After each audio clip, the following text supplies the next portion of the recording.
Бригада рабочих уже несколько часов устраняет утечку газа. Со взрывоопасной проблемой на улице Ингушская столкнулись еще пару дней назад. Тогда же в редакцию «Национального» обратились местные жители с просьбой разобраться в ситуации, потому как от ответственных служб реакции не дождались. Лейла Чахиева была в отчаянии. В доме маленький ребенок. Живем словно на пороховой бочке, пожаловалась женщина. Теперь она внимательно следит, как устраняется проблема. Я сегодня вижу, что наконец-таки все-таки какие-то действия происходят. Отреагировала и мэрия, отреагировали и газовики. То есть не стали перекладывать вину друг на друга, а просто-напросто приехали и выполняют свою работу. Сегодня я могу сказать, что огромное спасибо им, что наконец-таки они сделают нам газ, и мы будем с газом. По словам представителей газовой службы, этот газопровод не стоит у них на балансе. Газ незаконно подвели, и у многих нет договоров на потребление ресурса. Но, тем не менее, людей без энергоресурса газовики оставлять не собираются. И по исправлению недочетов со стороны жителей ситуация с газом нормализуется. А они обещают привести всю документацию в порядок.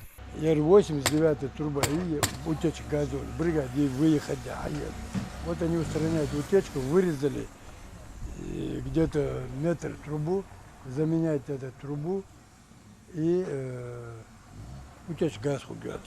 Возникновение опасных ситуаций, связанных с риском для безопасности, жизни и здоровья людей, требует незамедлительного вмешательства соответствующих структур. Это отмечают и в местной администрации. В газовой службе обращают внимание жителей на то, что при обнаружении утечки газа категорически запрещается самим браться за проблему. Нужно обратиться или к ним, или в местную администрацию. Тамара Шагульгова, Адам Мережков, Магомед Шаухалов, Новости 24.